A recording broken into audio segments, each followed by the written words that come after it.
कला इंस्पायर पे आज हम लोग एक और नए टॉट के बारे में बात करेंगे।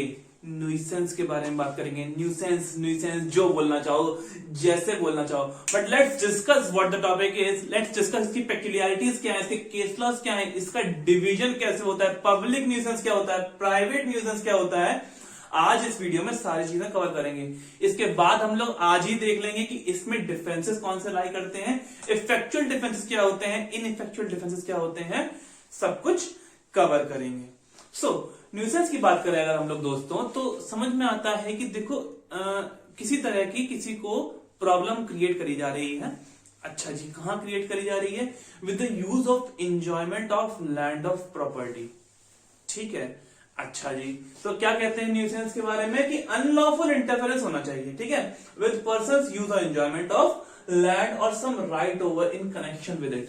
या तो लैंड के ऊपर, प्रॉपर्टी के ऊपर, या उसके ऊपर जो राइट है उसका, उसके एंजॉयमेंट के रिगार्डिंग है ना, कोई भी अनलॉफुल इंटरफेरेंस होना चाहिए, अनरीजनेबल इंटरफेरेंस होना चाहिए, then that act will be called as nuisance. ठीक है, so acts interference with health, safety are examples of it. मतलब समझो, अगर कंटिन्यूस आप मेरे घर के बगल में एक बहुत ही भयंकर नॉइस करके रह गए हो, आप धुआं फैला के रह गए हो और कंटिन्यूसली वो चीज चली ही आ रही है, उससे मुझे मेरा एंजॉयमेंट है, मेरे को घर में आराम से रहने की जो मेरा राइट है उसका इन्फ्रिंजमेंट हो रहा है, मुझे बहुत सारी दिक्कत आ रही है। So in that case you are creating nuisance for me.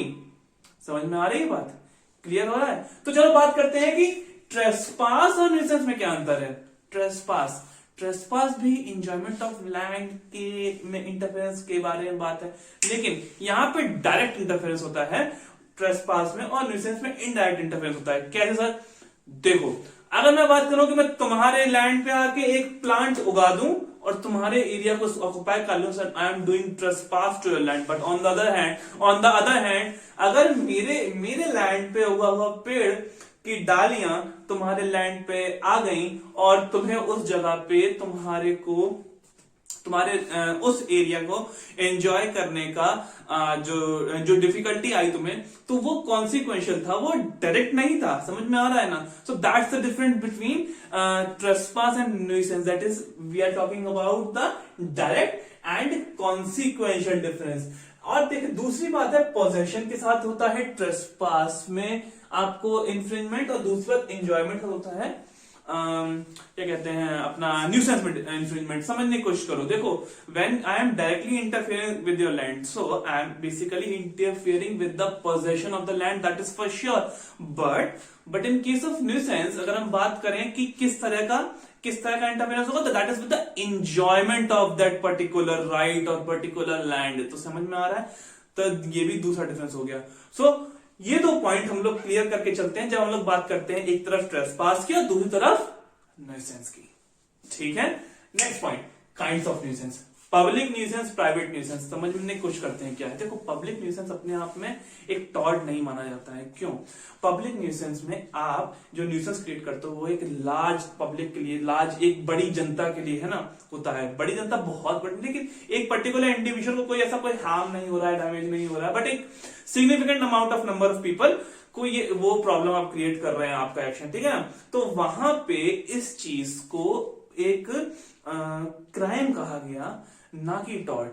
Because to avoid the multiplicity of suit, समझ लो ना कितना ज्यादा हैक्टिक हो जाएगा कोर्ट्स के लिए डील करना अगर एक ही चीज के लिए किसी एक इंसान ने कोई न्यूसेंस क्रिएट किया और बहुत सारे लोग पहुंच गए कोर्ट कि जज साहब मदद करिए। समझ में आ रहा है? तो यहां पे इसको हम लोग क्राइम के अंडर डील करने लगे। ठीक है, यहां पे अगर किसी एक इंसान को सूट फाइल करना है तो उसको अपने अगेंस्ट स्पेशल डैमेज प्रूव करना होगा। Mark my words, special damage prove करना होगा। सर क्या स्पेशल एग्जांपल? सो एग्जांपल के लिए हम लोग ये उठाएंगे डॉक्टर रामराज सिंह वर्सेस बाबूलाल का। होता क्या है, एक इंसान अपनी ब्रिक जहां पे उसकी बनती थी, वहां उस वैसी मशीन्स को अपना जो है ना एक डॉक्टर साहब के चेम्बर के पास में खोलता है, ठीक है। अब वहां पे धुआं उड़ता है, लाल जो उसका रेत टाइप की होती है वो सब उड़ती है, और वो देखो डॉक्टर साहब का जो चैम्बर था वहां पे लालामी छा रही है, कोट गंदा हो रहा है, पेशेंट्स को प्रॉब्लम हो रही है, इस तरह का सिग्निफिकेंट डैमेज उनको देखना पड़ रहा था। So in this case it was held that the doctor was facing a special damage. So in spite of this कि ये पब्लिक न्यूसेंस है, बहुत सारी पब्लिक को दिक्कत हो रही है, फिर भी आप डॉक्टर साहब को स्पेशल डैमेज प्रोवाइड करेंगे। अच्छा, एक सवाल आ रहा होगा ना कि सर पब्लिक न्यूसेंस को अगर हम लोग क्राइम कह दिए तो सिर्फ मतलब क्या अंतर पड़ा? आप बोल रहे हो मल्टीप्लिसिटी ऑफ सूट को अवॉइड करने के लिए। So I am saying my friend, देखो यार, अगर कोई पब्लिक न्यूसेंस होता है, एक क्राइम होता है, तो तुम लोग आगे पढ़ोगे आईपीसी में। चेक आउट द वीडियो अगर तुमको अभी ही जानने का मन है। इंट्रोडक्शन वीडियोस मैंने बताया है आईपीसी में कि देखो जब पब्लिक न्यूसेंस होता है या क्राइम होता है तो उसमें स्टेट फाइल करती है सूट, स्टेट लड़ती है, वो बात के लिए सूट फाइल होगा, कोर्ट में भी जाया जाएगा, बट हर कोई पर्टिकुलर इंडिविजुअल के पास राइट नहीं होगा कि वो पहुंच सके। The state will fight for the individual, for the group of people. Cool. So kinds of nuisance, public nuisance interferes with the right of public in general, it's a crime in general. और दूसरा करें कि crime criminal wrong क्यों है? Because we want to avoid the multiplicity of suit, जैसा कि मैंने तुम्हें बताया। And the next point is it may become private. It may become private कब when you will prove special damage, कि आपको स्पेशली कुछ दिक्कत हुई है। Clear what's public nuisance? अब नहीं भूलोगे ना? चलिए जी, प्राइवेट न्यूसेंस की बात करते हैं। तो यहां पे तो ठीक है, ये एक्चुअली न्यूसेंस है। हम जो यहां पढ़ रहे हैं ना, ये सब कुछ इस पे अप्लाई होगा। कैसे? तो लेट्स अंडरस्टैंड कि प्राइवेट न्यूसेंस के इंग्रेडिएंट्स क्या है, या फिर प्राइवेट न्यूसेंस होना चाहिए तो क्या क्या चीजें हों। देखिए, first of all private nuisance में अनरीजनेबल इंटरफेरेंस होना चाहिए।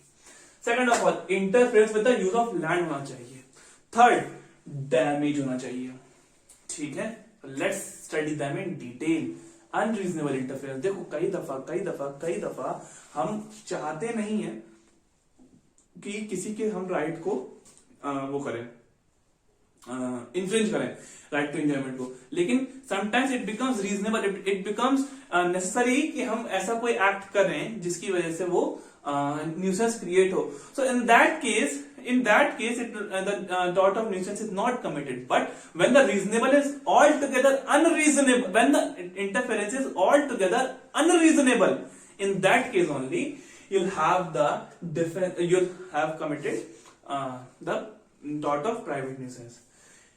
The case of sensitive plaintiff क्या होता है? देखो यार, एक बात समझने की कोशिश करो। कोई आवाज तुम्हारे लिए नॉर्मल हो सकती है ना, तुम्हारे लिए नॉर्मल हो सकती है, लेकिन कोई इंसान अगर कोई अगर बीमार है किसी स्पेसिफिक कारण से, तो उसके लिए वही आवाज बहुत ज्यादा हो सकती है, उसको उसी आवाज से बहुत ज्यादा इरिटेशन हो सकती है ना। सिमिलरली कई दफा धुआं, धूल, लक्कड़ से अगर नॉर्मल अमाउंट में हो तो तुमको उतना इश्यू नहीं हो सकता है, मतलब कि एक फिट हेल्दी इंडिविजुअल को, है ना। But on the other hand एक सफरिंग, एक अस्थमा सफरिंग या किसी और मतलब खतरनाक डिसीज से सफर किए हुए इंसान को वही चीज बहुत ज्यादा प्रॉब्लम दे सकती है। बात समझ में आ रही है? सो अगर हम बात करें इन सिचुएशंस में, तो यहां पे सेंसिटिव प्लेंटिफ हो रहे हैं ये लोग। ये जो मोर प्रोन लोग हैं ना, ये सेंसिटिव प्लेंटिफ की इनको संज्ञा दी जाती है। अच्छा, तो सेंसिटिव प्लेंटिफ के केस में क्या होगा जी? अगर सेंसिटिव प्लेंटिफ को दिक्कत हो रही होगी ना, तो नहीं कहा जाएगा कि न्यूसेंस कमिट हुआ। अच्छा, क्लियर हो गया? सो ये बात भी हमें समझ में आ गई कि अनरीजनेबल इंटरफेरेंस हो जाए सेंसिटिव प्लेंटिफ के केस में क्या होगा। And nuisance is a continuing wrong, ये बात समझने की जरूरत है। देखो, न्यूसेंस में एक बात बहुत इंपॉर्टेंट है, ये नहीं है कि किसी के बॉल लग गई, चोट लग गई, एक बार एक काम हो गया, that at that particular time the taught is committed. For nuisance, अगर हमें ये चीज बात प्रूव करनी है कि न्यूसेंस मेरे साथ हो रहा है, तो दैट शुड बी कंटिन्यू, यानी कि धुआं आ रहा है तो आके ही रह जा रहा है, पेड़ की डाल लटकी है तो लटक के ही रह गई है, धुआं आवाज हो रही है तो होके ही रह गई है। At that time you can say कि न्यूसेंस कमिट हो रहा है।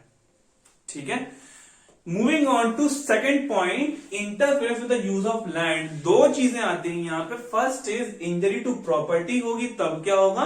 इंजरी टू हेल्थ और कंफर्ट होगा तो क्या होगा?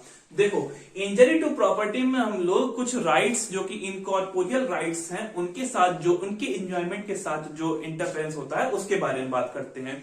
ओके, सो क्या राइट्स हैं? लेट्स सी।